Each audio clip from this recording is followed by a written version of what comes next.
Yep, it's that time of the week again. Time to talk about West Virginia football.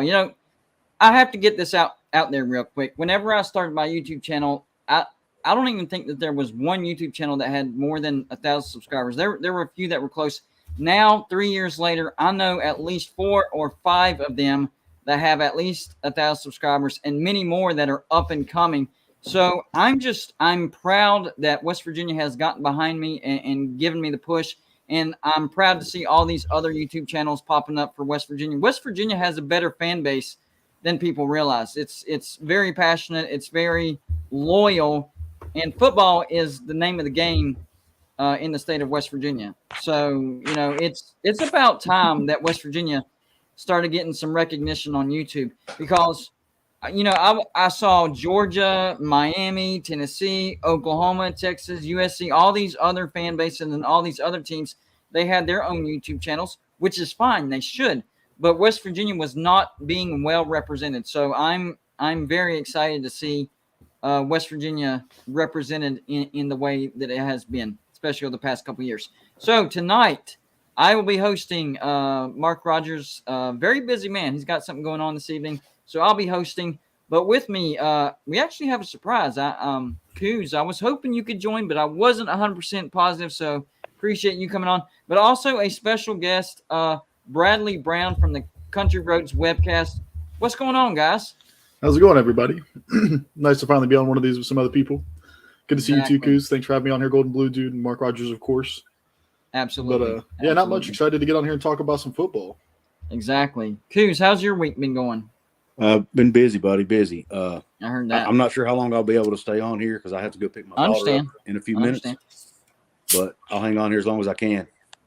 Bradley, how you doing, man? Yeah, I'm doing good, man. I was at the beach at the beginning of the week. Just came back. Just still getting settled and stuff. So I've had a pretty good week so far, honestly. So sounds like everybody's doing good this week.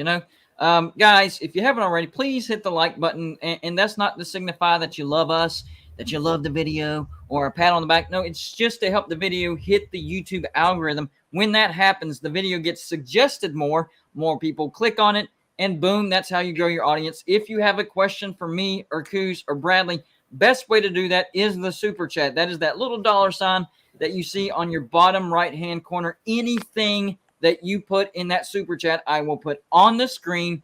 We will read it. If it's a question, we will answer it to the best of our ability. If it's just a comment, you want us to address it, we'll do so. That's the best way to do it, super chat. Let's go, guys. First things first. I heard this from my brother. We have gotten our tickets from the Backyard Brawl, so we've been keeping up with ticket sales and all that stuff. It is official. The Backyard Brawl is sold out.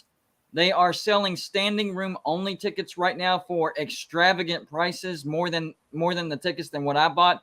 So the ticket for the Backyard Brawl is in high demand right now. It is completely sold out. They are still selling standing room only tickets. And I do understand the strategy as far as, some people that buy the tickets don't show up. So just in case, we'll have these standing room only tickets as well. So those seats can be filled no matter what. So it's going to be packed to the rafters. Guys, I'm getting more and more excited as the days get closer to the Backyard Brawl. Oh, for sure. I mean, it's just counting down. And I'm a little mad at myself. I had a chance. I found some really good tickets a few months ago that were right at the 50-yard line. It was like $165. And I was like, I'll put it off a little bit. And then, of course, College Game Day drops, and it all goes outrageous. Now those tickets are $350.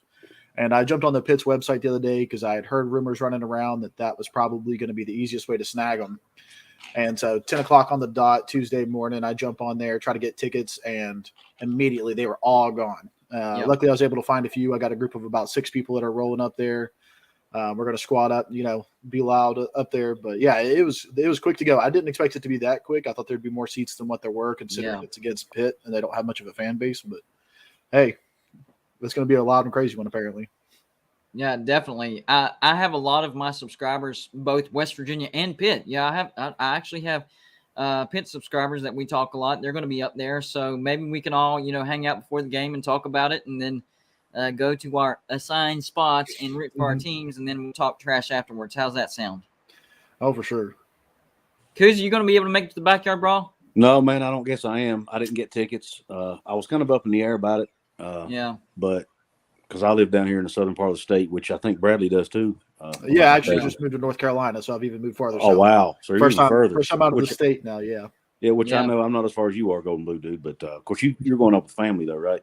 Yeah, it actually worked out perfect. We were actually going up there for Labor Day weekend to visit family. So we're going up on Wednesday. So I'll already be in Charleston whenever that Thursday comes. So I'll just go up there on Thursday and then come back and then spend the rest of the weekend, hanging out with the family up there.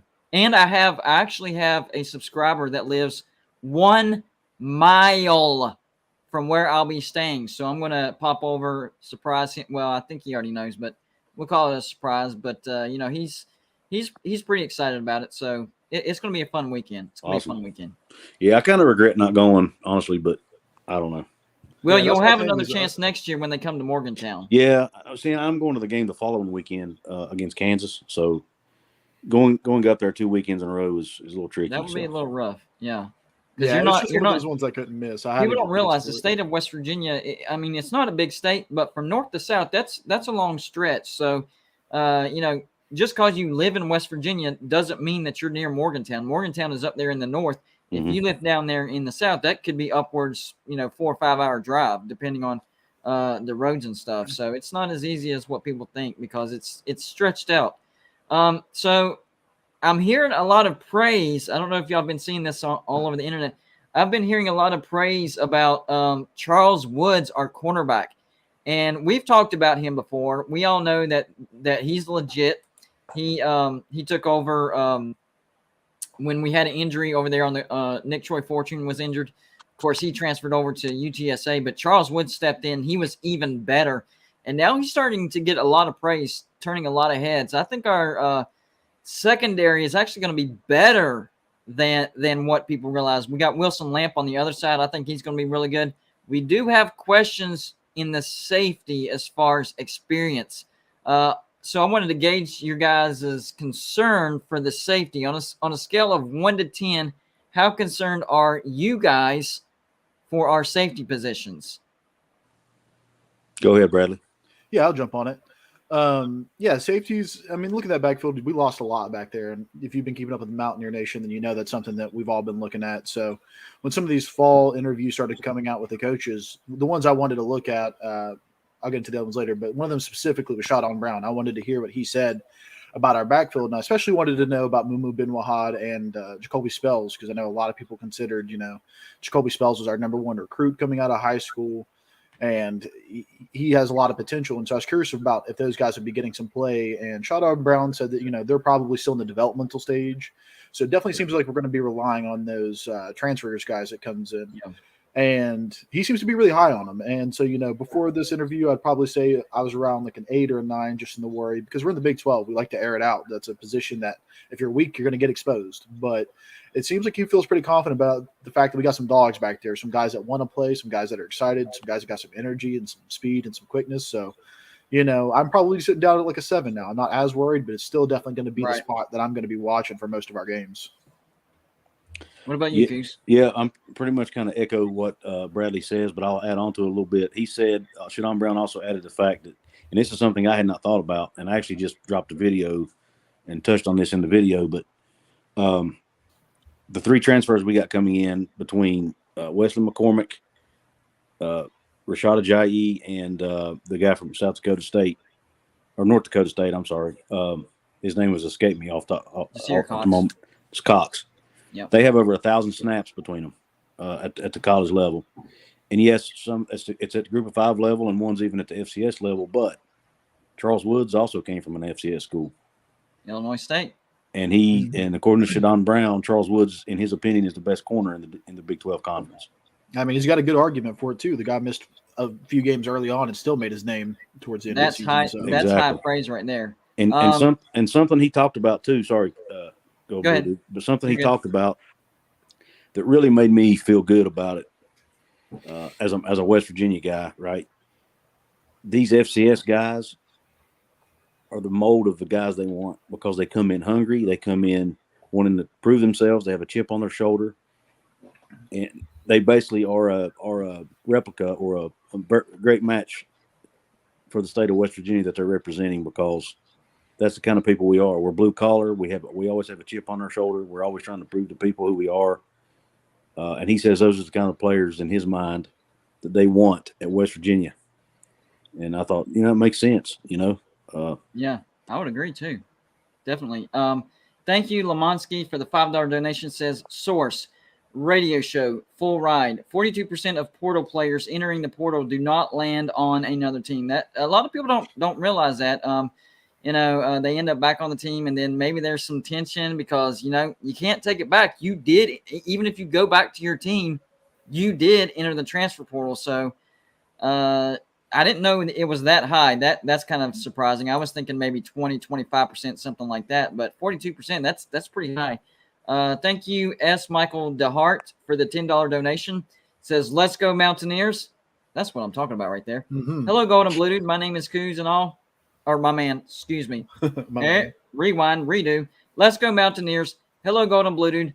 My man Coos and all. Spit, love it, is going to learn how to follow a Big 12 team by have more WVU fans at their home game. LOL. That's highly possible. Even if it's 50-50 or 60-40, I still consider that a win for West Virginia because this is labeled as a true road game for West Virginia. It's not labeled as a neutral. It's not labeled as a home. This is a true road game. So if we can get in, 25, 30, 35,000 fans into Heinz Field, I'm still going to call it Heinz Field. I don't care about that other name. It's Heinz Field to me. I'm happy with that. How many fans do you think West Virginia is going to pull into this game? Yeah, I think it's going to be somewhere in that 15 to 20,000 range. I think that we're going to travel up there good, but I'm sure that our 15, 20,000 are going to sound way louder than whatever number that Pitt may bring. So that's the key. What do you think, Coos? Yeah, I think it's about that same number. I saw there's a guy who covers West Virginia, a beat writer for West Virginia Sports Now, who says he thinks it'll be like 80-20 Pitt. No, I'm not buying that. But 20% is still a lot for a visiting team. I would say 70-30. That's what I'm comfortable with. Well, he said that Pitt's had two sellouts, and one was Penn State and one was West Virginia. So yeah, and at the Penn State sellout, it was mostly it was like 70-30. Right. Pitt. And Penn State's got a larger fan base than we do. So yeah. So that's what he's basing it on. I mean, I could see that, but I still feel like it's going to be 70-30 because this rivalry hasn't been played for a while. I mean, we have stories from you guys about, finding different ways of buying tickets. West Virginia fans, they have been out there finding ways to get these tickets, whether it's, the allotment or going on the Pittsburgh website, whatever. If they can get their hands on it, they're going to do it. So I think we're going to have a great turnout. I'm going to stick with 70-30. 80-20.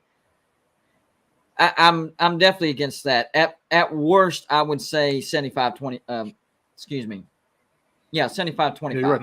75-25. That's at worst. So there's actually a big controversy on Twitter about it right now, to be honest with you. How so? Hey, we love the beef. About that. Oh yeah, it's been going back and forth. People saying we're going to show up with about 8,000. So my, that's insanity. Yeah, and a media member who owns a media outlet that covers West Virginia but happens to be a Pitt fan. Yeah. I'm not going to name names because I don't want to throw anybody under the bus. I know who you're talking about.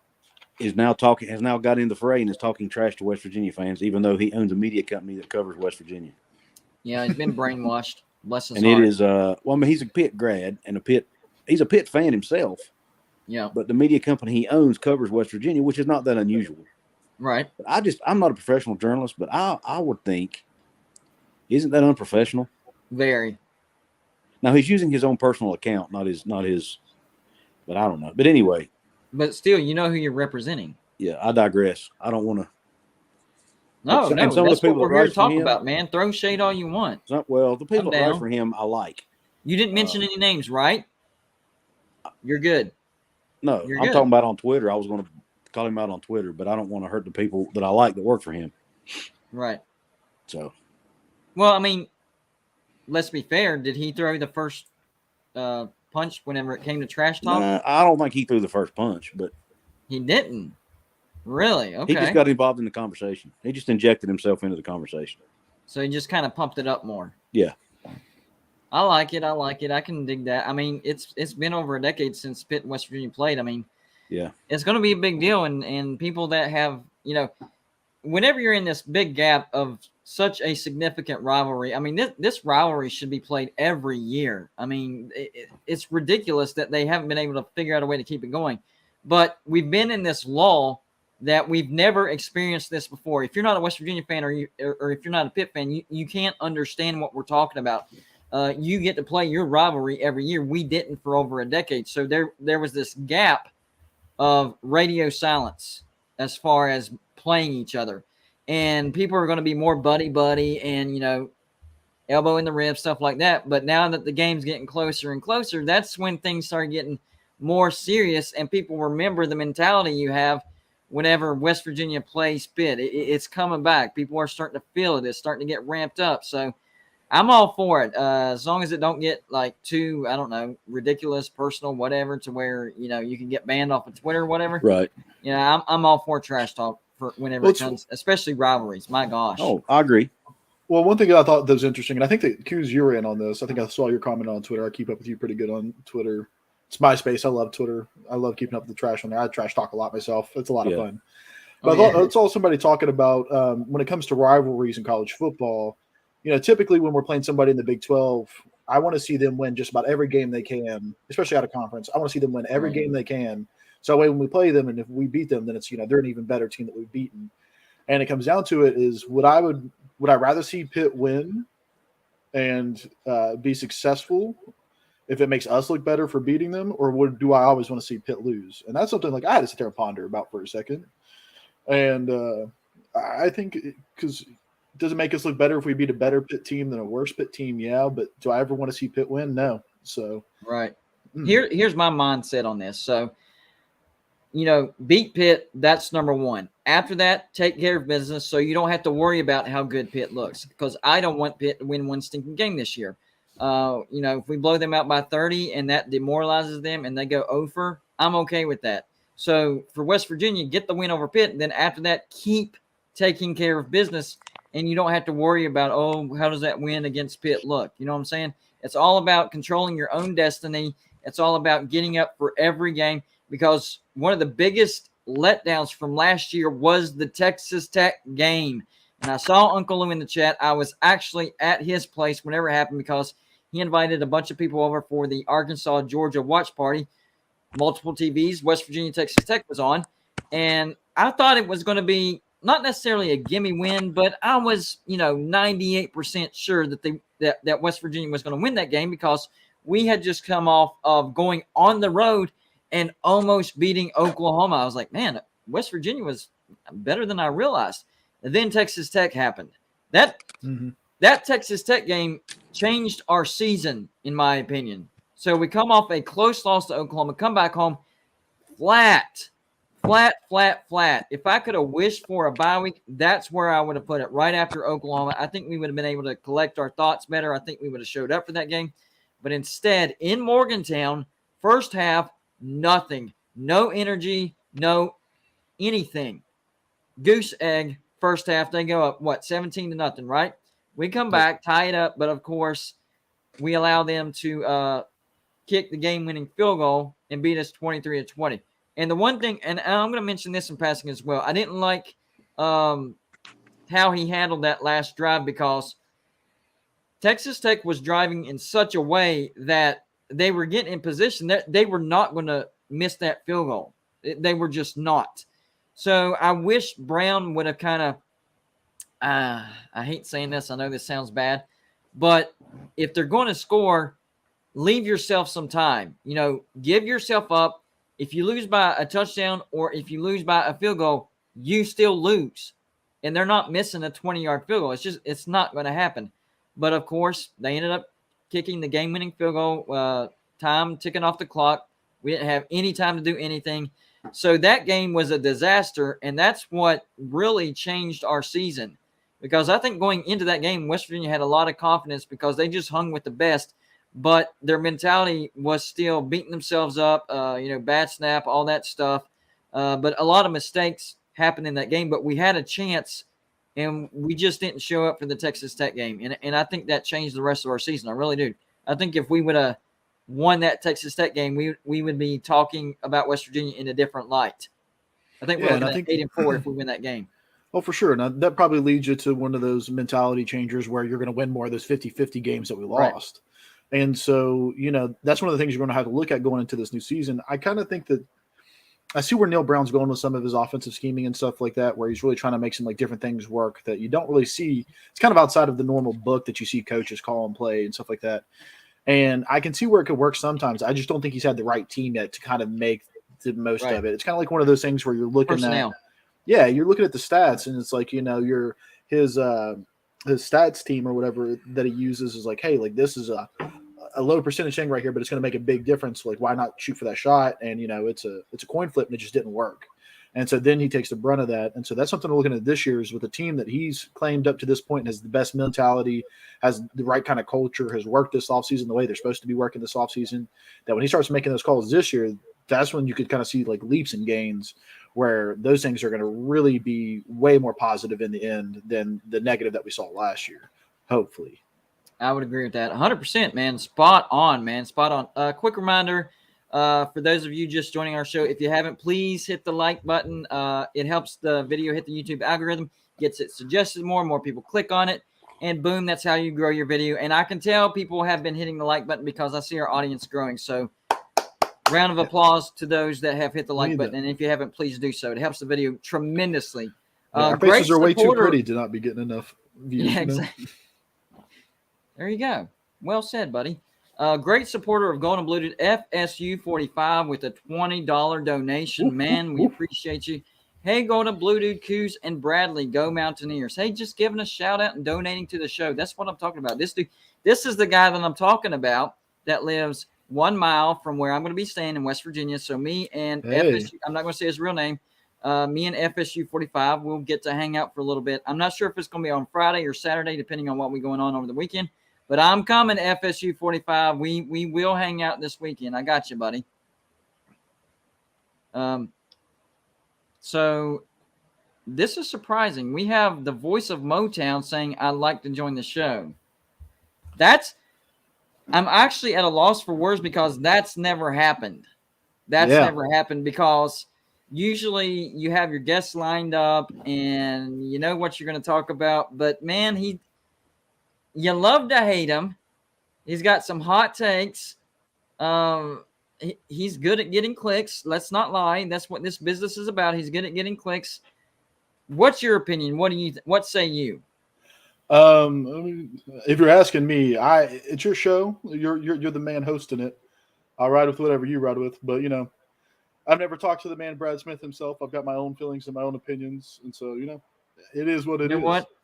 You know what? I was trying to get the feel for you. I think we can handle the situation. Let me see if I can. See, that's the thing. I got to figure out where he is on my contacts and stuff.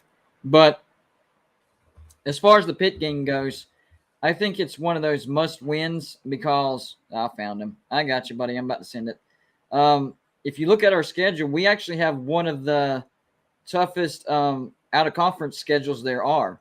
Now, I don't think that Virginia Tech's going to be all that good, but it's on the road. Blacksburg is one of the toughest road environments there is in the nation, whether they're good or whether they're bad. I think West Virginia is the better team. It's still on the road, though. So we have on the road to Pitt and on the road to Virginia Tech, two of our out of conference, and of course the FCS. But pretty much everybody plays in FCS. One of the toughest out of conference schedules that I've seen for anybody, really. I mean, you're starting out with the returning ACC champions. Yep. At Pitt or at Kishore Stadium, and then we've got two gimmies in Kansas and Towson. And then going down to Virginia Tech and Blacksburg, and that's close to where I'm from. I've been in Blacksburg. I was actually down there last year during one of their games. I didn't go to the game, but I was down there for Halloween and stuff like that. And I don't remember, they lost to somebody. I don't remember who it was. And they blew it in the very end.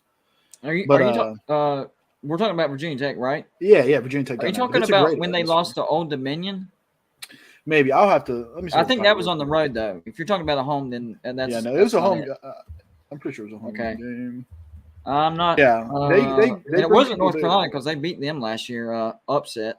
But I think North Carolina wasn't as good as what everybody was expecting. So, yeah, it was an upset. But if you look at the totality of the entire season, North Carolina they weren't really that good. People thought they were going to be better than what they were, and they just weren't. No, it's Virginia when Tech they, turned out to not be good either, and we thought it was a great win because, well, it was rivalries. It's always a great win, but as far as like strength of schedule, we thought it was a great win because they had just come off beating North Carolina, and that was a great win for them. Turns out, not so much. So yeah, I mean, it's still a great crazy time to how get a win things over work Virginia Tech. out for the entirety of the season. When you live in that, when you're in the here and now, it seems like it's big, and it is. But then you go to the end of the year, and you're like, you weren't that great of a team. All right, here we go, guys. Brad Smith, the voice of Motown. I'm going out on a limb here, and I'm going to bring him on. Mark Rogers, I apologize that I didn't ask for your permission, but I promise you're not going to regret this. It's going to be entertaining. I promise you. What's going on, Brad? What's up, guys? I love how I'm such a dangerous figure. It's like, oh, I got to check. I'm all worried about putting Brad Smith on. That's hilarious. Who's this guy you've got Hey, on? you know me. I love controversy. Who's this Bradley you've got on? I've never met him, but he seems a little. He's got some. Go ahead. Oh, I'm Bradley. With Country Roads Webcast. I think we've talked a couple times.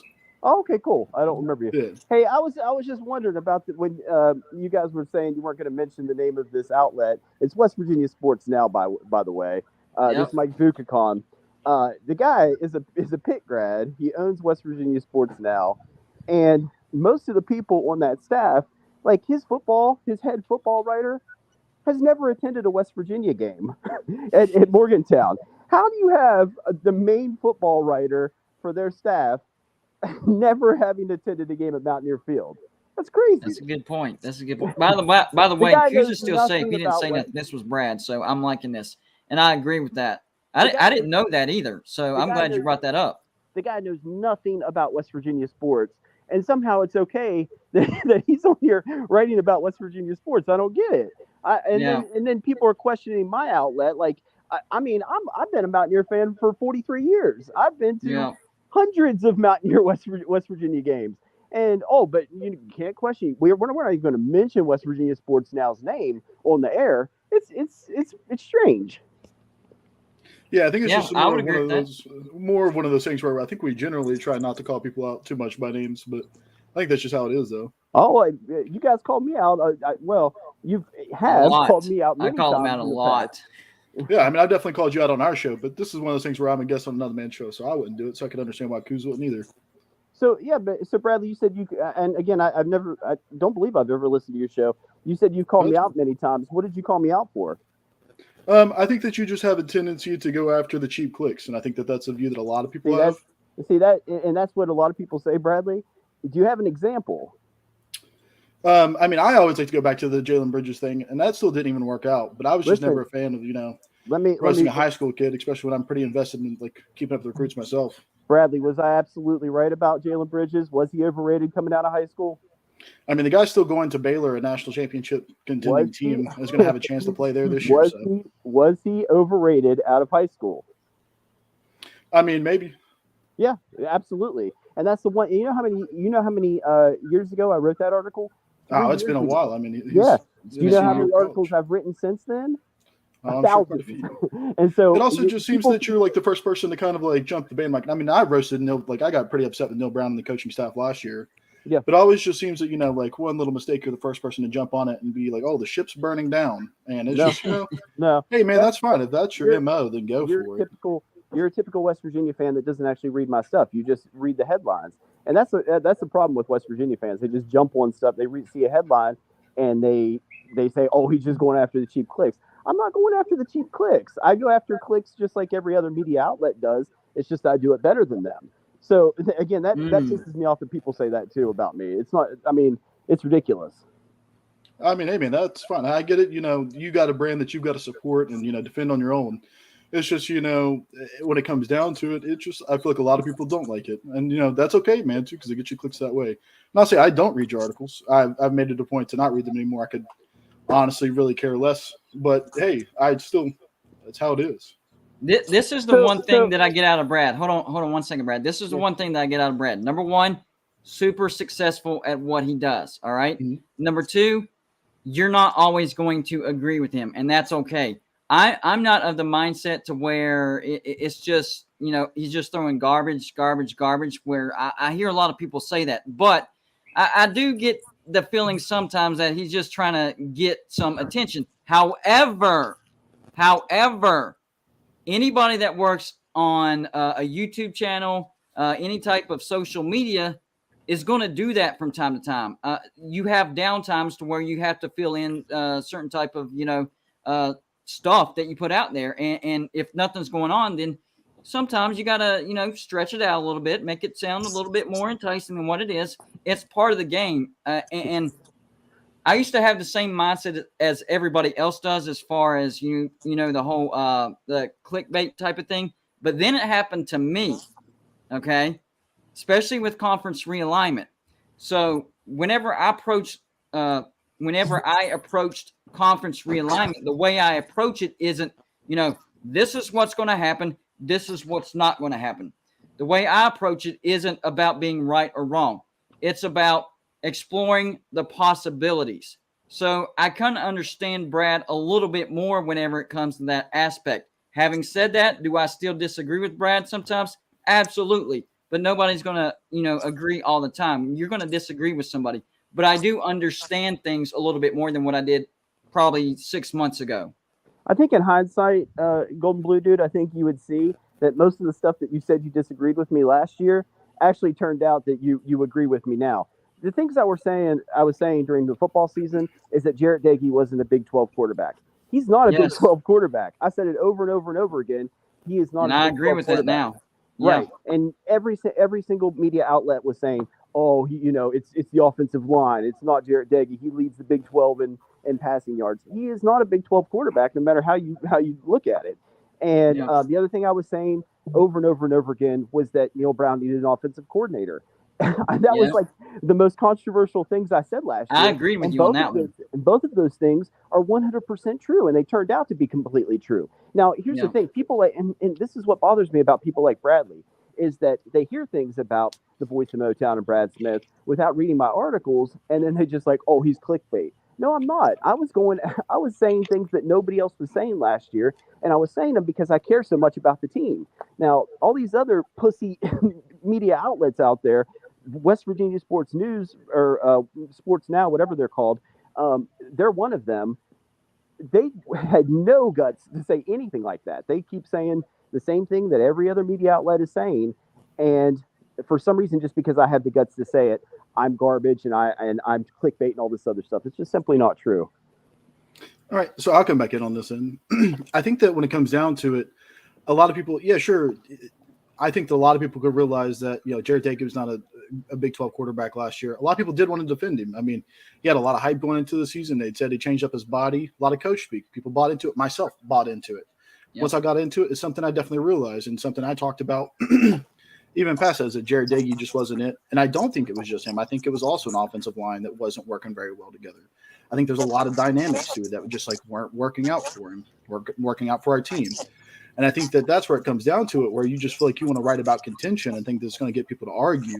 Nope. And when you come and you talk about us, and I want to bring it up real quick. You had reached out to us at Country Roads Webcast at the beginning of the year to kind of come on and do some post-game podcasting for you. And we'd actually debated it because, you do have connections. You're really well established. And we have to thinking about it. But us as a program for Country Roads Webcast, we've always considered ourselves. Y'all. Yeah, it's not me.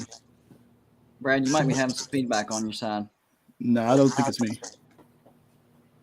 But, you came and talked to us about doing a post-game show. And, we are a three-man squad. We've all got jobs. This is something we do as a hobby, something we love, something we like to get together and talk about. We've always considered ourselves one of those people that we're here for the junkies. We're here for the people that want to get that last little bit of content that just haven't gotten enough. They just want to get that little bit more. That's who we've always been. That's who we're always going to be. That's all we want to be. And so we told you, hey, we're just not prepared to make that step right now. We got a really stretched schedule. We won't be able to make it work on your time. And the first thing you did was start putting us down. Like, well, I don't see how you guys could ever turn me down. I'm just too great for this. And you guys, I don't know how you could pass up an opportunity on me like that. And that's something, man, it's just like, that's the kind of attitude that you came in here calling people pussies and stuff. That's the attitude that you come in here, and that's what people, you want to like get that feeds you, man. And it does. That's fine. It's whatever. It's your mojo. It's what you got going on. It's what works for you. Keep it going. People must like it because they keep you in business. But it's one of those things that a lot of people don't like it. And I'm not going to sit here and say that I do like it. I'll tell you that I don't. That's fair. Yeah, you had some feedback, Brad. That's why I'm Unity. Let me get to these super chats real quick, and then we'll get back to you, Brad. Texas Savage, number 3. Thank you for the $2 donation. Says, sup, do you have politics shows DeSantis 2024? I don't. I don't know if that was for me, but I don't. Yeah, I definitely don't. We're straight. Mayhem Matthew, thank you for the $5 donation. Says, what's up, Golden Blue Dude? Almost at 150 subs. Yeah, Mayhem Matthew on the grind, by the way. Thank you, Golden Blue Dude, for the awesome content. Hey, man, anytime, that's what I'm here to do. And I saw one from Joey Foster as well. Thank you, Joey Foster. Executive producer, by the way, of Golden Blue Dude. $5 donation. I don't question your devotion for Mountaineer football, Brad. I question your motives and your approach to it. You're a great writer and a friend, though. What do you think about what Joey said? There, Brad? I don't think he's on mute. No, he's not on mute. Maybe he's having some connection issues. But, I get it. The thing about this is, I knew that we were taking a risk by bringing him on here, but try not to, like, the whole starting of this isn't my personal show, if you will. This is Mark Rogers. He had an off night. He had something going on, so I'm filling in for him. But if, I'm all for the whole controversy and back and forth, whatever, it's great exposure on both sides. It's very entertaining. I can set something up on my channel. I'll have Brad come on my channel. And then Bradley, if you'd like to come on, that's fine. And then whoever. I think that's actually a great idea for a live show.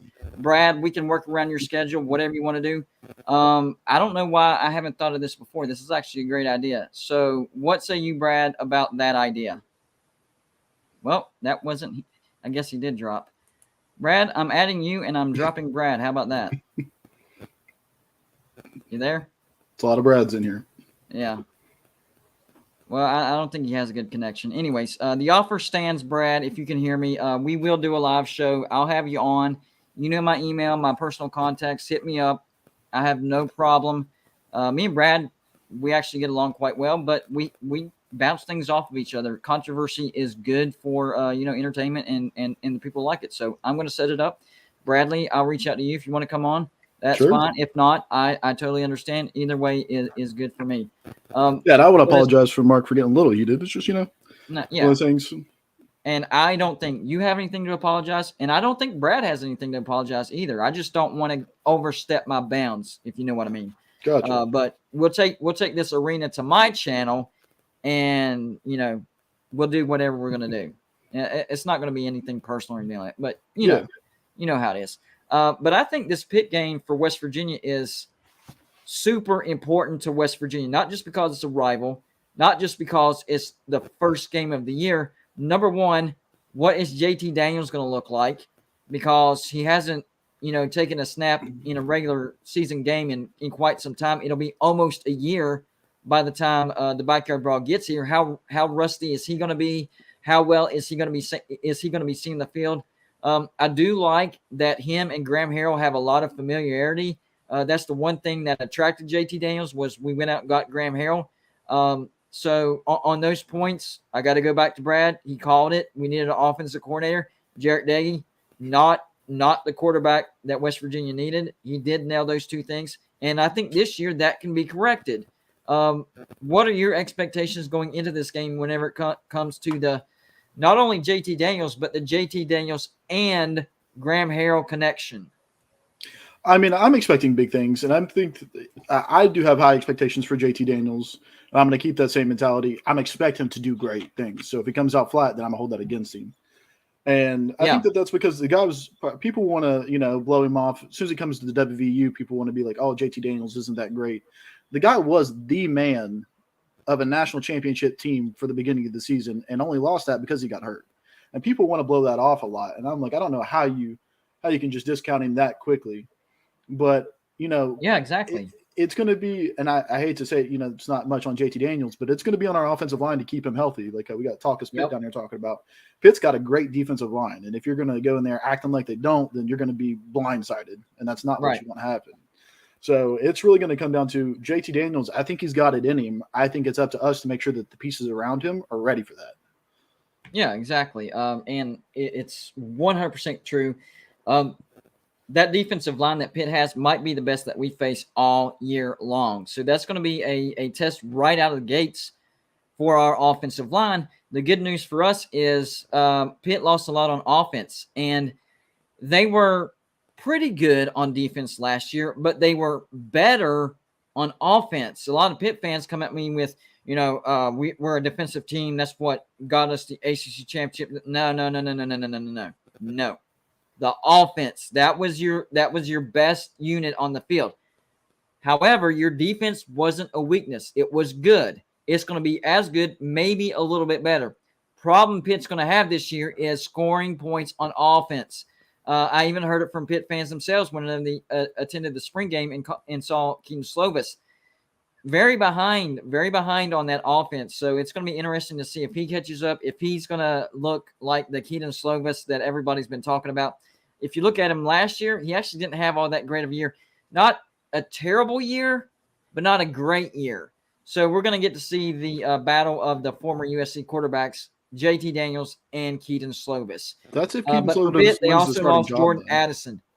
Addison, major loss.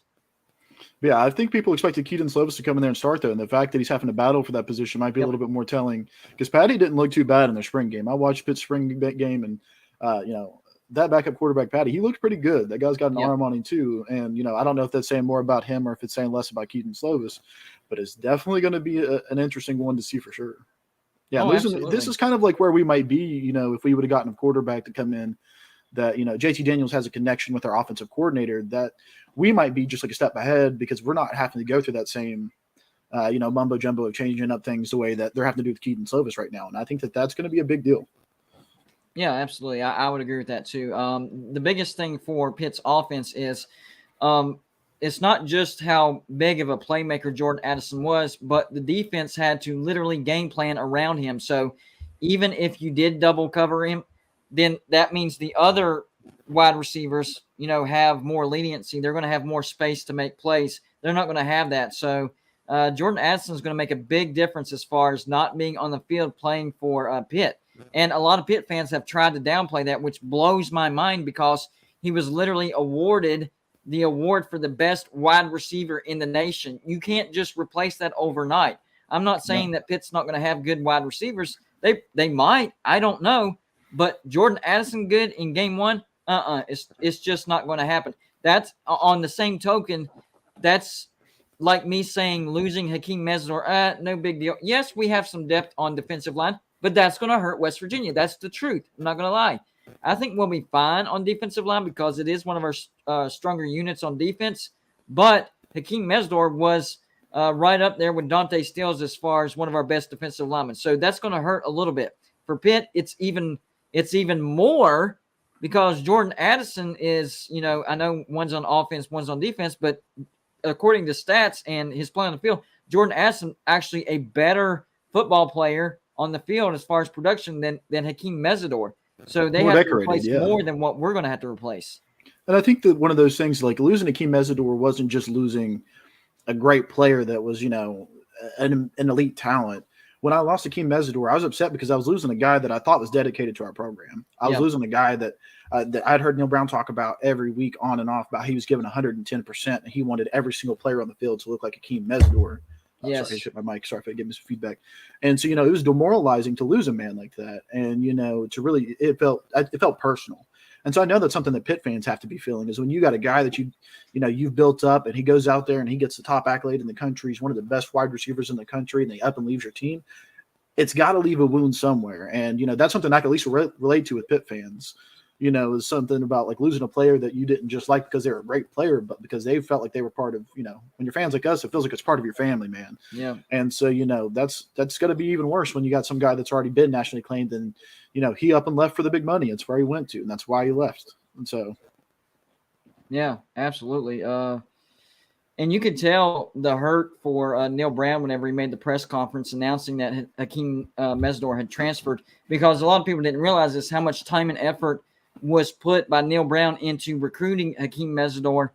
He flew down and talked to Hakeem Mesdor's family in Miami, and then in the same day, within a 24-hour period, he flew up to Canada right out of Miami or southern Florida up into Canada to talk to Hakeem Mesdor himself.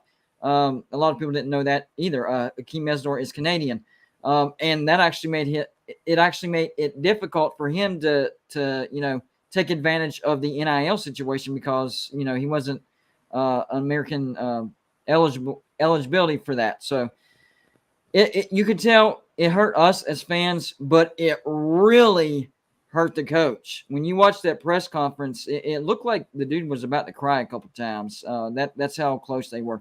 Like you said earlier, it's not just that we lost one of our best players, we lost one of our best examples.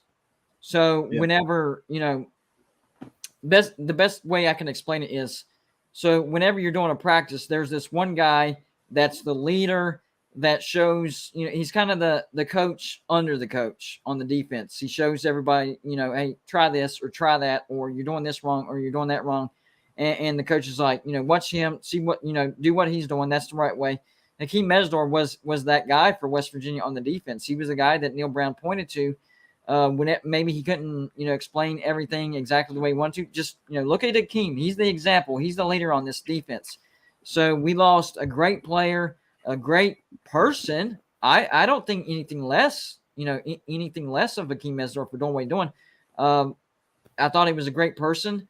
He was a great athlete. He was committed to the team. But I know this is speculation, but I really do think Adai going to Miami had a lot to do with that. I can't put my finger on it, but every time Adai has gone from one place to another, he has a connection stronger than any other coach on that defensive side of the ball.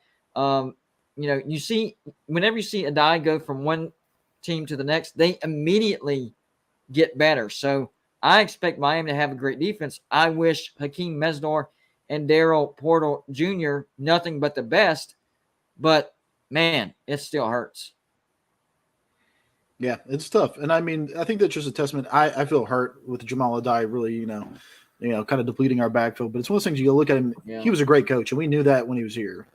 And, it sucks to lose kids to him. And, I hate, especially with the world we're in today, it's more like free agency. If kids want to get up and go, they can go, which they should have the ability to do. Kids should be able to go anywhere they want to go and feel wanted wherever they want to go. But it doesn't make it any easier. It doesn't make us sing any less. Yeah, I would agree. Anybody in the chat, if you have a question for me or Bradley, best way to do that is super chat. We're actually streaming on 3 different channels, so the chat is just rolling. So the best way to get our attention is super chat. It is that little $ you see on the bottom right-hand corner under the comments. Anything you put in that super chat, we will throw it on the screen. If it's a question, we'll answer it. If it's a comment, we'll address it. And that's the best way to do it. So, yeah, I agreed with everything you said. And speaking of which, players that followed Adai, Tyke Smith, who followed him to Georgia, do you think Tyke Smith is maybe regretting his decision to transfer to the University of Georgia, not only because of the injury, because if you look at Georgia's history and injuries, especially on defense, something's going on over there. I don't know if it's the conditioning or the practice or whatever, but they get a lot of injuries year in and year out. So you have that aspect. Then the next aspect of bye-bye, Adai's now in Miami. Do you think Tyke Smith is now regretting that decision? Yeah, I mean, I think he probably has like a little bit of regret, especially because, getting injured in Georgia is like a double-edged sword even, because not only are you injured, but now you've got some of the best elite talent in the world coming for your spot. Yep. And, West Virginia, we don't have that same depth that we can come in and plug in place. And, you come back off of injury, we're going to play you because we need you. And I think that just like most of the Mountaineer players have not had much success off the field. Rashawn Miller, I think, ended up having to walk on at another school. And I really thought that he might even come back to WVU. We needed him. Like, we needed that position. I was all for him coming back. That didn't make sense, really, if you think about it. Yeah, he went down to Auburn, never really cracked the two deep, hasn't really recovered. I even saw right now, I think Akeem Mesidor is still listed as a defensive tackle in Miami, and that's one of the reasons he listed as wanting to leave is he wanted to play end. And it's like, man, doesn't make sense at all. But I think that that's just going to be the story for a couple of years until these kids start to realize that, maybe it's better just to stay where you're at for a little bit and figure it out, because I think without a doubt, Rashawn Miller and Tyke Smith right now would be the NFL if they would have stayed at the Mountaineers. So, yeah, I guess there has to be some kind of regret there. But still, I wish nothing but the best for that man, because Tyke Smith is an athlete and a baller, and I want to see him go out there and do his thing. That's what I was about to say, especially Tyke Smith. I mean, he was rated the number 1 safety going into the 2021 season. So, yeah, and I don't wish bad on anybody that transfers out of West Virginia. They have their reasons. They think it's the best decision for their life, and so be it. Does it hurt us? Yes, but we're not them. So I always try to have empathy towards that situation. And whenever I saw him with that injury, I was like, man, I felt bad for the guy. Not, you don't hold grudges just because they make a decision that they think is their best interest. So I was sad whenever I saw that. So I saw somebody in the chat that requested us to possibly do a final record for West Virginia and Pitt. Are you down? I've got the schedules in front of me. I can rattle them off. You down for that? Yeah, but I want to do a little plug while we're going to do that then. Go ahead.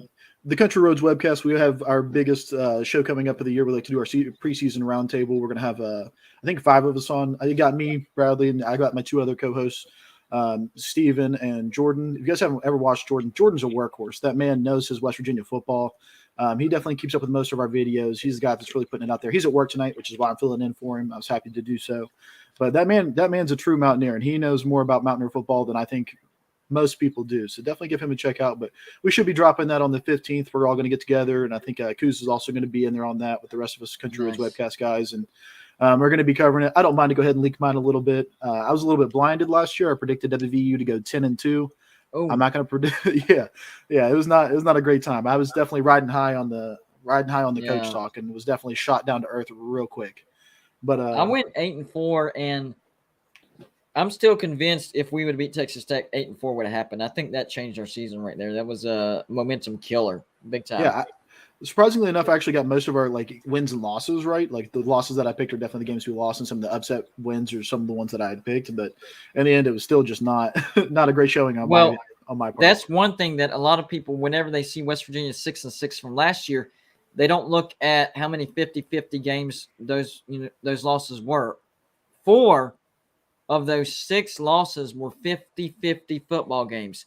The Maryland loss was a 50-50 loss. Oklahoma, 50-50 loss. Texas Tech, 50-50 loss. And Kansas State, I know we lost by more than 1 possession, but we were in that game until the last 5 minutes, and we turned the ball over, and then they stretched the lead.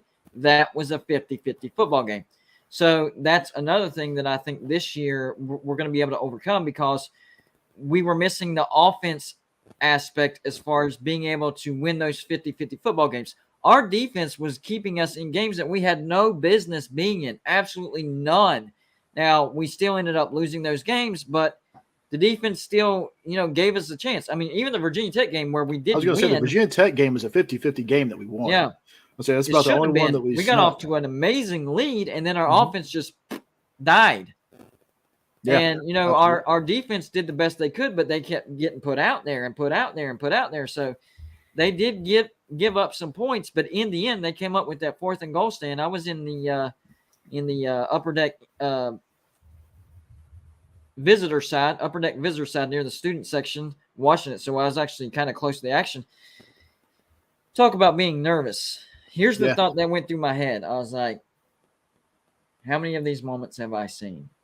How many of these moments have I seen where I thought West Virginia had the win, then somebody comes back on us, and we blow the lead? But then there was another Mountaineer moment is what we like to call it, that Mountaineer moment where you're just like, oh, this isn't good. Yep. This does not feel comfortable. But then there was that other thought. I was like, wait a minute. I could be a part of a moment in Mountaineer history like that goal line stand in Blacksburg against Virginia Tech. And it turned out to be the latter. So I'm super happy about it. I'm glad to be a part of that moment in history. And it was a great moment. point is, defense kept us in games that it shouldn't, we had no business being in, let alone win. This year, defense is going to be solid like last year, but our offense is going to be, even if it's just marginally better, I think we'd be able to flip at least 2 of those 50-50 football games. You're looking at 8-4 right there. If it's significantly better, West Virginia could approach 9-3, 10-2, something like that. It all depends on how much better the offense is going to be, because I do think it's going to be better. That no question about it. It is going to be better. We have a competent offensive coordinator, not just competent, but pretty stinking good. Every new team that he's gone to, their average as far as points per game has gone up 8 to 10 points in his first year. Whether it was North Texas or USC, that first year, his offense jumped, averaging 8 to 10 points more per game than what it did the year before. So it's going to be better. I'm just trying to figure out how much better. Well, okay, hold on. Did we lose our leading wide receiver? Yes, but if you look at our wide receivers, they were all kind of within that range. He just happened to be barely ahead, a little over 600 yards. So he didn't have a breakout year. We actually had too many wide receivers last year. So I think it was smart that, we kind of whittled that down. Leading receiver, yes, he did transfer to Florida State, but we still have Bryce Ford Wheaton and Caden Prather, and I think they're going to have more snaps, and I think that's going to allow them to get in better grooves. One of the issues last year that our wide receivers had, was there were so many of them that they didn't see enough playing time to get in their groove, and I think that's going to solve itself this year. All right, let's go to the offensive line.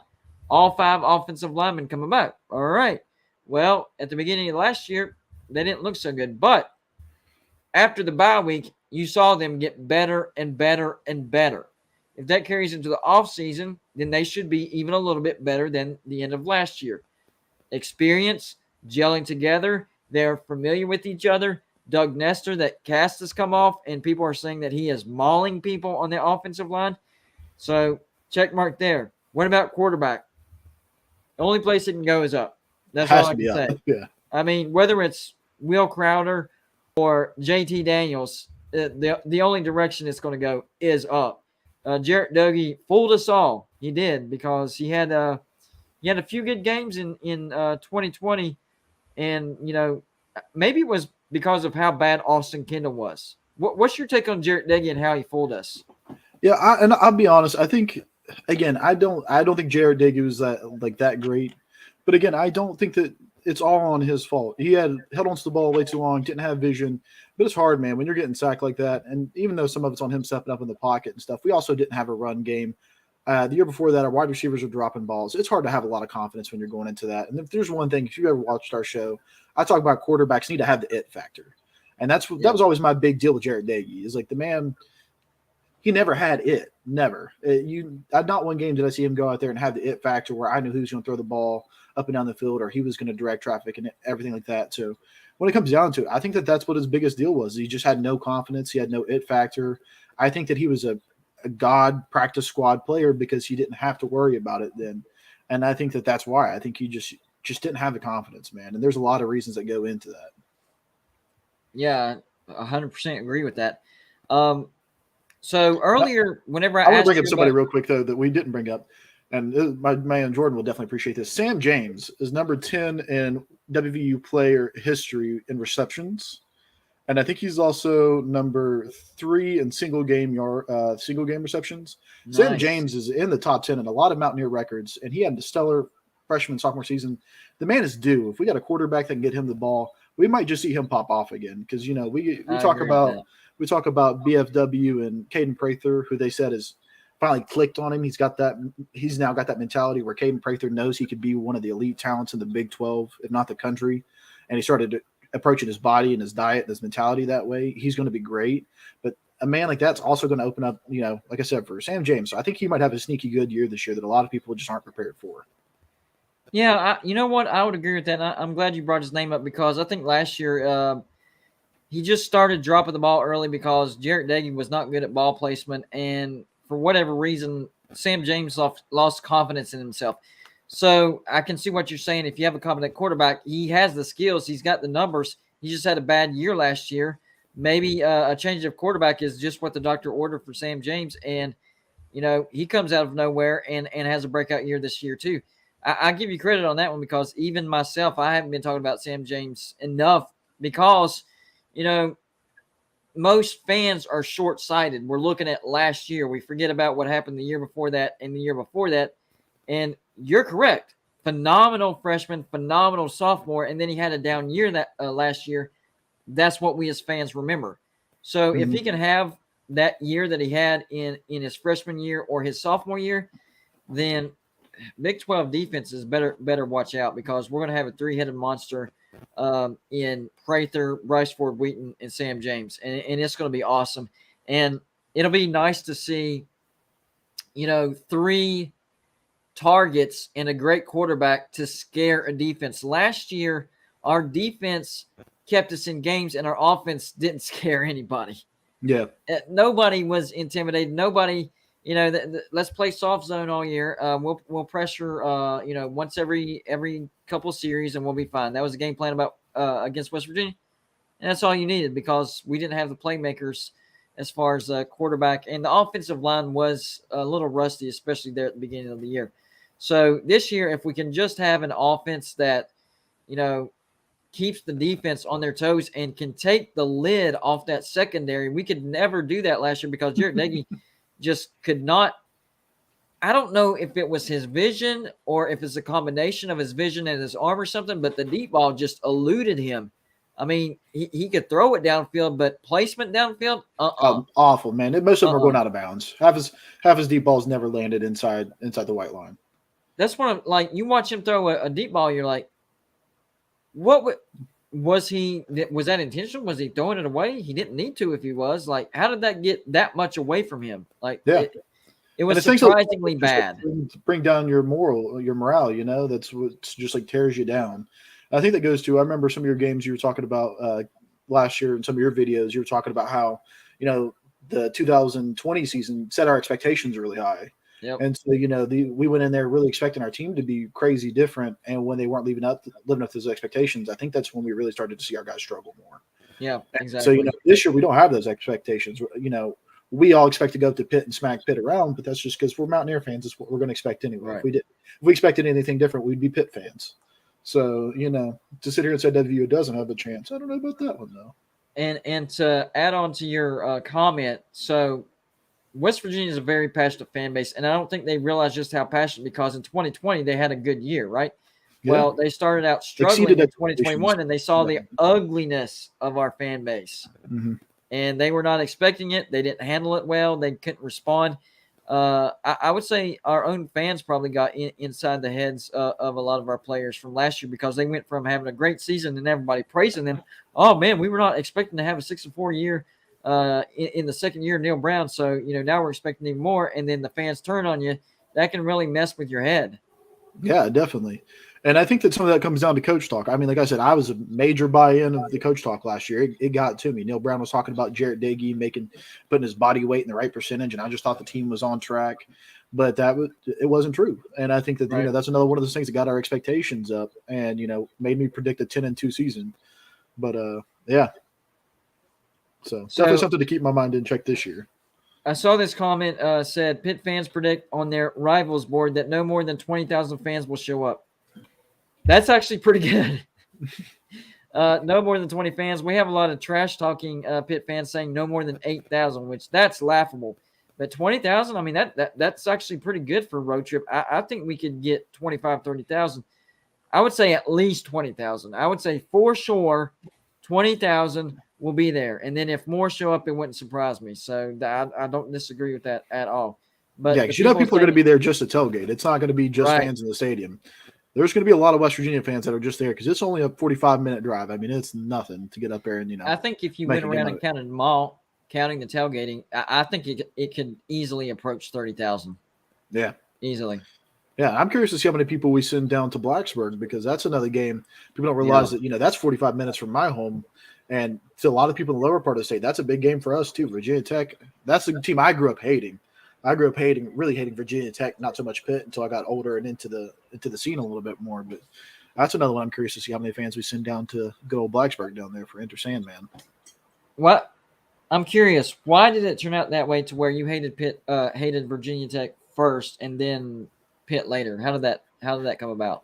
It's just because you got more Virginia Tech fans around you. I wouldn't say it was a specific game, but my best friend Jacob, growing Gotcha. up, he was a Virginia Tech fan, and Makes even to this sense. day, me and him are chirping at each other because it's just I you know gotcha. that closeness. Because there does feel like there's a bit of a divide in West Virginia between northern West Virginia and southern West Virginia. You hit that Charleston line and over and up, and a lot of those people are really anti-Pitt. Where the bottom part of the state, we're definitely just like more accustomed to beating Virginia Tech, which I think is great for us either way. Because you had brought up earlier, West Virginia is a big state. We're spread out, so Yep.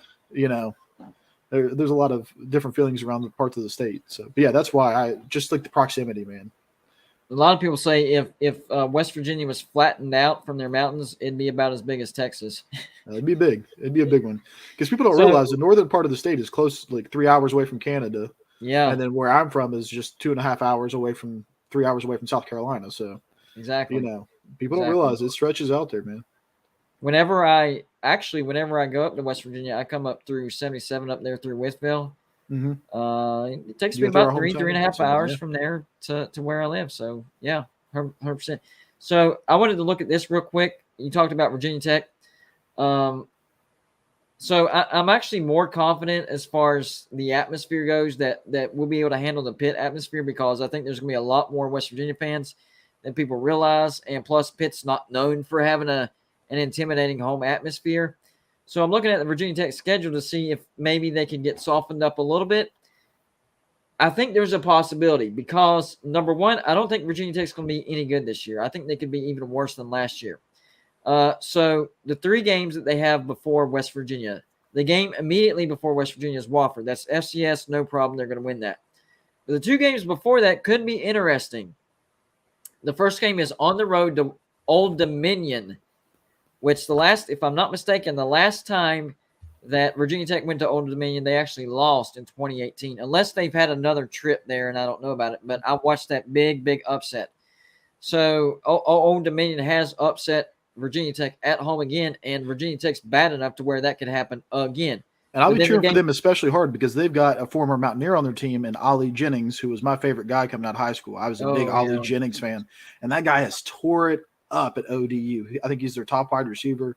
He's been crushing it over there, so I can't wait. I'll definitely be watching that game just specifically for Ollie Jennings because I still love that guy. He was a true Mountaineer, and I really hated to see him go. But just a little bit of a connection there, a little extra one. Maybe he'll be the difference maker in Old Dominion. Oh, I hope so. I would love it. After that, it is a home game, but it's against Boston College, and I do think Boston College is a sleeper team in the ACC Atlantic this year. I think they could finish as high as 3rd behind Clemson and NC State. I think it's going to be Clemson, NC State. I'm not ready to nail it down and say Boston College 3rd, but I think it's possible. I think they're going to be – they have a lot of people coming back this year, and they're on the rise. So I think Boston College is capable of going into Blacksburg and being a bad Virginia Tech. So, I mean, even if they only lose one of those, that would soften up Virginia Tech a little bit, wouldn't you think? Yeah, and I mean, I think that Virginia Tech's going through a big transition period this year. I know you talked about you're not a big fan of their coach hire before. They went with a more offensive-minded coach than a defensive-minded coach, and we just seem to be primed for a year that could be big for us. So, yeah, I definitely don't think Virginia Tech's going to be excited to see the Mountaineers come marching into Blacksburg 4th week of the season. No, absolutely not. And last year was – I know they're going to be thinking about revenge because of last year, but at the same time, it was also demoralizing. They're going to use it for fuel and all that stuff, but it's not going to be the same because it's not going to be the same head coach. The head coach that they have this year didn't experience that loss. So it's going to be hard for him to, instill that. Remember last year, I'll remember, he wasn't there, so he doesn't remember. So I think there's a lot of things that go in our favor other than it being a road thing. I think everything else is in our favor. I think we have the better team overall. I think our offense is going to be way more explosive than what it was last year. I think our defense is going to be as good as usual. I have no reason to think otherwise because even when we lost Tyke Smith, one of the best players in the nation in 2021, we still had an above average defense. It wasn't elite like 2020, but it was above average. So it has a chance to be elite this year. If our linebackers get their thing together, like they got a chance to be elite. I think also, at minimum above average like last year. Oh, yeah. But also, on the other hand, we got to think if we go down to Virginia Tech, our first game against Pitt is going to matter. Walking down there 3-0 is going to be a lot different than walking down there 2-1. Losing that first game against Pitt would make it really tough. I'm not going to feel as confident if we go out and play against Pitt, don't win, we get 2 gimmies in Kansas and Towson. Am I going to feel that confident walking into Blacksburg myself? Probably not. Even if they are supposed to have a down team, it's still going to be scary. Yes, it's kind of like you're reading my thoughts because that was the setup here. This is how important the Pitt game is. We're going to have the gimme games against Kansas and Towson, but I hate even saying it. If West Virginia loses to Pitt, we'll know that a team that's halfway competent we lost to, we're going back on the road, and this road environment is way worse than the Pitt road environment. I'm with you. I am not that Pitt game is super, super important. Like, it is the difference between starting your season off, I'm going to say 3-1, because I do think 4-1. Excuse me, 4-1. I think if we beat Pitt, we of course beat Kansas, Towson, and Virginia Tech. I think we start off 4-0 and then lose on the road to Texas. So it could be the difference between starting 4-0, 4-1, and starting 2-2, 2-3. Yeah, and you're definitely going to have some rumblings in the fan base. If we start out 2-2, 2-3, you're definitely going to hear it. I'm like, that's scary. So that sounds about right to you, right? Yeah. We lose to Pitt, we're probably going to go at least 2-2. I don't know, because you look at 3-2, at minimum 3-2. Even if we can somehow pull off the win against Virginia Tech, we'll lose to Texas or Virginia Tech. So maybe it'll be worth another loss. It's kind of similar to last year. Like if we beat Maryland first game of the year last year, do we lose against Oklahoma? Because we made that almost a close game, and so it's just like another one of those things where it just seems like our first game of the year has had a lot of weight to it here recently. So, and if you go back and watch that Maryland game, my gosh, it was just us shooting ourselves in the foot. It was a sloppy football team. We come out and look like that against Pitt this year, I will be up in arms. Oh yeah, I honestly I have defended Neil Brown maybe more than I should, but I think he's a good head coach this year. Anything less, a lot of people say 7-5. Me, anything less than 8-4. Maybe promote Graham Harrell. Maybe. That's my thing. Is I don't know if it's I don't know if I have like a number on it. 7-4 is okay with me, or 8. It has to be, or 7-5, or 8-4, or 9-3. I don't know if I have a number on it that's going to make me feel better. Yeah. To me, it's just got to be, what does the play look like? Because last year you could just look at the play and know it was bad. And, sloppy timeouts, sloppy play, not having the right team on the field, having to call timeout before you even run your first play in the second half of the game, that's when it's tough. And, as long as we come out, if we're playing hard and we're playing good and we're just losing to better teams, I'll still support Neil Brown. That's just how I am about it. I like the guy. I like his culture. I like his program. I like the way he adjusts it. But if we come out and we look that sloppy again, then I'm just not going to be okay with it, because that's not what we're here for. And so to me, it's all going to be about, are we playing to the best of our potential and losing, or are we playing sloppy and beating ourselves? Because if we're beating ourselves, I don't care if we're 8-4. If we're playing sloppy and beating ourselves and just getting lucky on a couple wins, I'm still going to be a little upset. Yeah. This super chat's right down our alley, man. Thank you, Andrew Wagand. $2 donation says, does Neil make it to November if we start 1-4? Does he? I don't know. Should he? No. I would say if he starts 1-4, he shouldn't. That's a good my way. opinion. I'm not the higher ups. That's my opinion. At that point in time, it's time to move on, promote Graham Harrell to the head coaching, see how he does the rest of the year. 1-4. I mean, that has us losing to Kansas or Towson. Yeah, Kansas or Towson. And that's just really definitely bad. fired. Definitely. You lose to Kansas. But can West Virginia afford the buyout? I don't know. I think you put it the best way. Should he? Yes. Would he? I don't know. Right. I mean, you lose to Kansas, you might have to eat that buyout. Yeah. That's just my opinion. I mean, if they start off 2-3, maybe you can gut it through and limp through the rest of the year. I don't know, but 1-4 that would mean that you're losing to Kansas. I mean, God forbid. Or Towson. Oh man, that's instant fire right there. Yeah, that's yeah, I would say fire, but of course I don't make those decisions. I'm not the head of the budgeting and all that stuff. But absolutely do not expect us to go 1-4. No. I don't even expect us to start 2-3. I like us at 4-1. I really do. I know that's really high, but I expect us, especially with what happened in the offseason.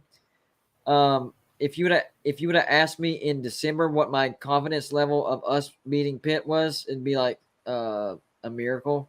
I think we're gonna lose, but hopefully a miracle will win. And then ask me again maybe in March after we hired Graham Harrell. Kenny Pickett moves on. Be like 50-50, but I think we can pull this off. Okay.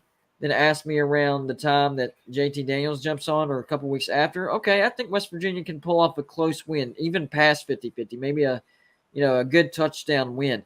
And then ask me after Jordan Addison decides to transfer to USC, which is where we're at now. I am confident that West Virginia will beat Pitt by at least 10 points. That is where I stand. Wow.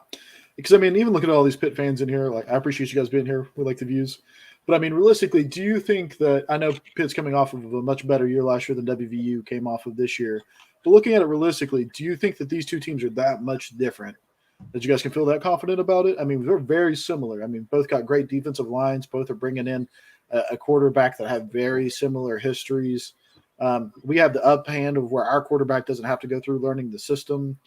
You lost your best wide receiver. I know you've got some talent coming back, but so do we. I just don't see where there's such a big difference to where either side can be super confident. But, I know ACC champs, you can say what you want to, but can you be that confident when you're look at these teams and they look so identical? And, this first game is going to mean a lot to both teams. It's really going to set we just said that it's going to show it could lead us to being 2-3, 2-2 going into, major Big 12 play, and Pitt's looking at the same thing. So, well, real quickly before we get out of here, I want to explain the reason why I'm so confident that we're going to get a decent win here is because of what I said earlier. With absolutely almost no offense last year, we were in games that we should not have been in. I mean, if you look at, what we averaged as far as points per game, I think it was right around 25, 26. Mm-hmm. That is horrible. So if you apply the trend with Graham Harrell as far as the new team that he goes to, jumping up 8 to 10 points per game, and if you applied that to last year, West Virginia goes 11-1. Okay? Wow. Yeah. I'm not saying we're going to go 11-1. That's not what I'm saying, because you can't say this equals that for sure. What I am saying is I expect that defense to be just as good as what it was last year, maybe even better. Like you said earlier, has the potential to be elite. And then on the offensive side, you have the Graham Harrell plus JT Daniels combination effect. You have all 5 offensive linemen coming back, so that's good. That's probably one of the reasons why JT chose West Virginia as well. Saw that the offensive line is experienced, coming back. And then we have 3 great playmakers at wide receiver coming back, Bryce Ford Wheaton, Sam James, and Caden Prather. That have looked pretty good with mediocre quarterbacks. Exactly. That's the point. We're going to see a difference in wide receiver play because we're going to have a better quarterback. And I wish nothing but the best for Jarrett Dagey at Western Kentucky. I think he'll do fine. That's kind of his wheelhouse. He did great at Bowling Green State. Not so much in the Power 5 at West Virginia. He's going back to, that sort of level of football. He'll be fine. But we're going to have a much better quarterback, and that's going to show with the wide receiver play as well. And there's not as many people in that wide receiver room, so they'll be able to get in their grooves. That's just my opinion, and I'm sticking to it. Yeah. Hey, and that's a lot of good reasons, a lot of good points. And that's definitely what we need is more offense. So, I can't blame you there for being more confident about it then. There you go. Before we get out of here, tell everybody where they can find you, what you do. Yeah, guys. Again, I'm Bradley with the Country Roads webcast. You can catch us. We try to get out 2 videos a week during season. It's usually a pregame lead up and a postgame synopsis. We're going to try to get some live views in there this year after games. I think we're going to all be at the Pitt game. We're going to try to get together for that, get a little bit of a live show during game day and stuff. Again, we got our preseason roundtable predictions coming up. Should be coming out on the 15th. I think we're going to record those next week sometime.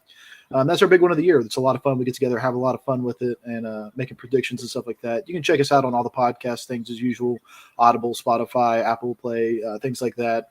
Anywhere that you can listen to a podcast, we're there. You can find us here on YouTube. Check us out. Like I said, give my boy Jordan a couple of views. That guy works really hard. He really deserves it. Yes, he does. Yeah, that's where we're at. And, check in with us. Like I said, if you're one of those diehard fans that just, want to get that last little bit, or any part of the information that you can get, just like that content, that's what we're here for. Us and Golden Blue Dude, we're all here trying to build the West Virginia brand and, get our name out there. We're trying to get those interactions up, and we all have a lot of fun doing it. And I've had a blast being on here with you, Golden Blue Dude. Thanks for having me on. It's been a great. Thanks, Mark Rogers, as well, voice of college football, everybody out there. And, hopefully we'll get on here again sometime. Absolutely, man. I'm glad you had a good time. That's what it's all about. And, we will holler at you for a future live show as well, because I had a lot of fun. So take care. Have a good weekend, man. Be safe, and we'll holler at you later. All right, buddy? Hey, you too, Golden Blue. Great guest. I think we had a lot of chemistry, bounced a lot of things off each other. Real quick, if you're on the Mark Rogers Voice of College Football show and you're not subscribed, what are you thinking about? That's all he does is college football. He is your daily fix of college football. If you don't know who I am, this first time you watch me, I'm Golden Blue Dude. I actually have my own YouTube channel as well. It's called Golden Blue Dude, and we're actually on our way to 10,000 subscribers. We're about 300 subscribers away from 10,000. Our goal is to get to 10,000 by September 1st, which is the Backyard Brawl. But I will say this, the sooner that I can get there, the sooner I can excel and relax. Well, not really relax. I'm always on the ground. But know that I reached the 10,000 and start planning the celebration, because that's what 10,000 subscribers is all about. It's a big goal. My channel just turned 3 years old, so I'm happy. Ahead of schedule, my schedule. I thought it'd take a lot longer, maybe 5-6 years to get to 10,000. Nope, just 3. Happy about it. Let's do it. So if you're not a subscriber to Golden Blue Dude, please do so. Get us to 10,000 subscribers. I know we can do it. And also, if you're not a subscriber of the West Virginia channel on the Voice of College Football, hit the subscribe button. We're trying to get that channel to 1,000 subscribers as well. Even if you're not a West Virginia fan, you're not really going to watch that many videos, or maybe none at all, it still helps support the channel and me and Mark Rogers trying to, just get the fan base of West Virginia as much exposure as possible. And I'm pretty excited to see all these West Virginia YouTube channels, news media outlets, social media outlets, stuff like that, really representing the fan base. And I'm trying to lead the way, and everybody has got behind me and pushed me. And guys, you guys are awesome. I appreciate it. 10,000 subscribers. I can smell it, guys. I can smell it. But that's going to wrap it up. We will be back next Friday, same time, same channel, 8 p.m. I think Mark Rogers will be back for that live show, so I look forward to that. If you're a Golden Blue Dude subscriber or not, guess what? Gonna do a live show on my channel. Maybe not as soon as this live show is over, but pretty close to maybe like a 10, 15-minute intermission, something like that. So another live show coming, but it's going to be on Golden Blue Dude only. So if you want some more, come get some more on Golden Blue Dude. But for everybody else, we will see you next Friday night at 8 p.m. And of course, as a West Virginia fan, I got to say it. Let's go, Mountaineers.